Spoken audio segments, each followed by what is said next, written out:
조지아주에서는 결선 투표에 트럼프 대통령이 지지했던 후보가 2명이 결선 투표로 갔었는데요.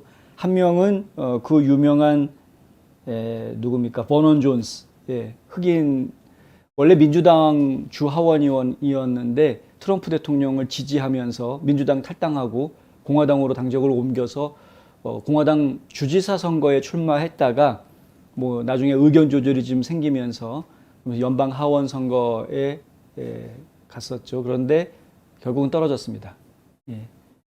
버넌 존슨을 상대로 해서 이긴 사람은 마이크 콜린스라고요. 바로 이 인물입니다. 마이크 콜린스가 버넌 존슨을 상대로 해서 이겼는데 마이크 콜린스한테는 브라이언 캠프 주지사가 막판에 지원 유세를 해주었습니다.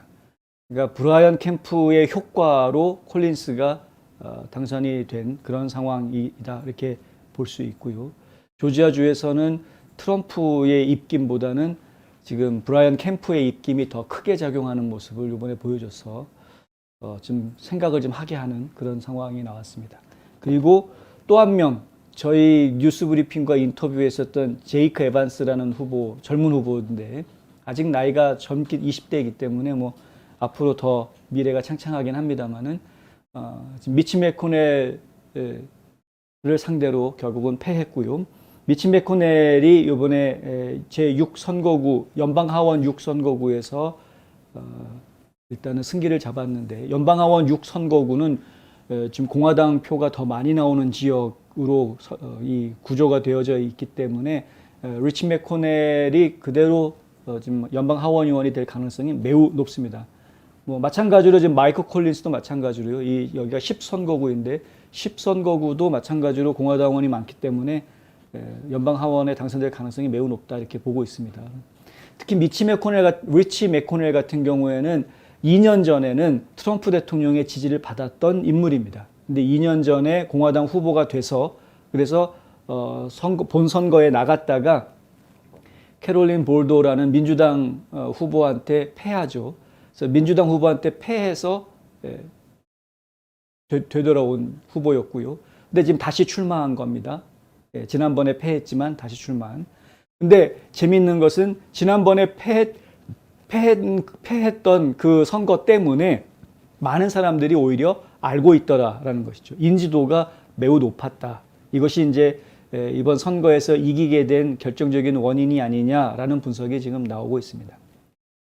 그러니까 이미 2년 전에 트럼프 대통령 지지를 받아봤던 사람이고 새롭게 트럼프 대통령의 지지를 받은 후보가 따로 있었으나 하지만 역시 새롭게 지지받은 후보는 너무 나이가 어리고 알려지지 않은 인물이었고 리치 매코넬은 2년 전에 비록 패했으나 많이 이름을 알렸고 그때 선거 자금으로 거의 300만 불 이상을 썼다라는 이제 기록이 있기 때문에 그래서 엄청나게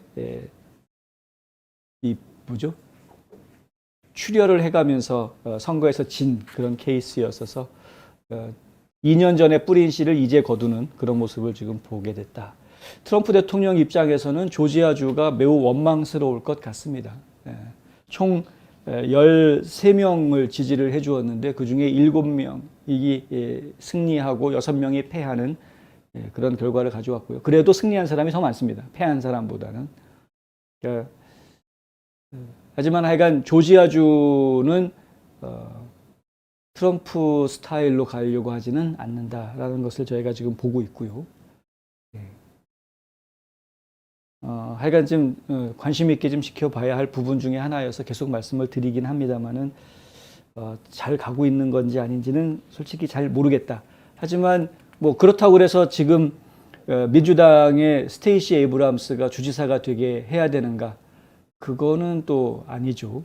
그렇게 하면은 그거는 아예 망가지자라고 작정하는 거니까 그렇게 할 수는 없는 것이고 결국에는 브라이언 캠프가 주지사를 다시 연임하도록 지지해 줘야 할 텐데 그것이 과연 이 지금 전국 정세에 어떤 변수가 될지 그래서 좀 봐야 되겠습니다. 그리고 트럼프 전 대통령이 비록 브라이언 캠프에 대해서 굉장히 서운한 감정을 가지고 있다고는 하지만 그럼에도 불구하고 스테이시 에이브람스한테 지게 둘 수는 없으니 결국은 공화당을 지지하는 측면에서 브라이언 캠프한테 도움이 될 수 있는 뭔가 모종의 행동을 보여줄지 그 부분을 저희가 좀 하나의 관심사로 두고 좀 봐야 되겠다.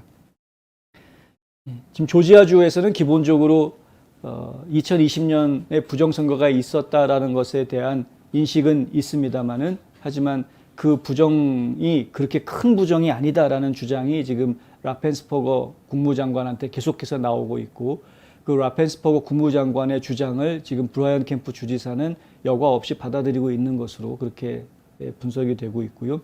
그리고 지금 조지아주 의회에서 선거 청년법을 나름대로 만들어서 좀 더 안전한 선거를 치르기 위한 법적인 변경을 개정 작업을 했기 때문에 그렇기 때문에 트럼프 대통령이 지나치게 2020년 선거 결과에 대한 주장을 지나치게 하는 것에 대한 거부감을 좀 자꾸 보이는 그런 보수주의자들이 제법 좀 있는 편입니다. 수가 적지가 않은 것이죠.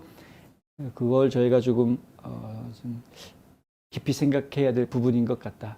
트럼프 대통령도 지금 당장 백악관으로 복귀하겠다라는 그런 생각으로 이야기하고 있는 것이 아니기 때문에 선거 절차라든가 선거법을 바로잡자라는 그런 본래의 취지가 자꾸 이렇게 정치적인 일로 인해서 정치적인 선거의 일로 인해서 자꾸 퇴색되어져 가는 것을 보는 것은 저는 좀 안타깝게 생각한다. 이렇게 말씀드릴 수 있을 것 같습니다. 그러니까 좀 봅시다. 트럼프 대통령의 지지를 받았으나 패했던 이 에반스 후보 같은 경우에는 이 민주당이 지금 자꾸 크로스오버 투표를 한다라는 주장을 또 했다고 합니다. 크로스오버 투표는 전에도 말씀드린 적이 있는데요. 내가 민주당원인데 공화당 가가지고 투표하는, 내가 공화당원인데 민주당 가가지고 투표하는 이런 거 이제 크로스오버 투표라고 하는데 이게 법적으로 지금 문제가 되지 않는 상황이기 때문에 의도적으로 상대방 측의 지금 경선을 방해하는 방해 공작이 있을 수 있다라는 지적이 계속 나오고는 있습니다. 근데 이것을 제도적으로 어떻게 할 수 있는 방법이 마땅한 게 없어서 지금 뭐 이러지도 못하고 저러지도 못하는 그런 상황이고요. 하여간 조지아주는 좀 그렇다. 버넌 존스에 대한 이야기도 보면은 처음에는 블랙 도널드 트럼프다. 뭐 이런 이제 별명이 붙을 정도로 아주 강하게 어필을 했었는데 막판에 가서 좀 좋지 않았습니다. 난타전 벌이고 폭로전이 나오고 말도 안 되는.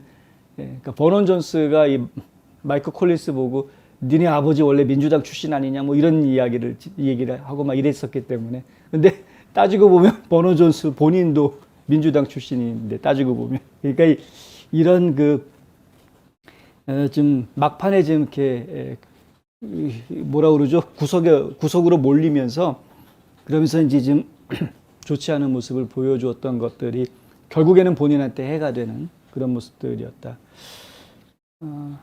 보수주의자들의 가장 큰 힘은 그 당당함에 있습니다. 그러니까 이 워낙에 올바르기 때문에 잘못한 게 없기 때문에 당당할 수밖에 없는 그 올고듬에서 나오는 그 당당함, 그것이 굉장히 큰 힘이 되어줄 수 있는 것인데 그런 것들이 흔들리는 모습을 보여주면 저 사람은 뿌리가 없구나라고 인식이 되게 되죠.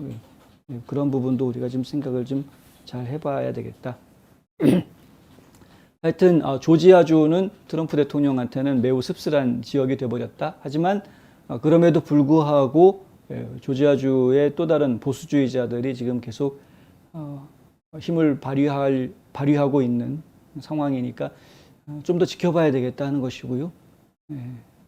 2020년 선거에 대한 문제, 그 문제만 빼고 나면 사실 마가 정치인이라고 불러도 될 정도의 겹치는 같은 생각을 가지고 있는 사람들이 대부분입니다. 따지고 보면 그 부분도 좀 아쉽지만 그렇다라고 말씀을 좀 드려야 되는.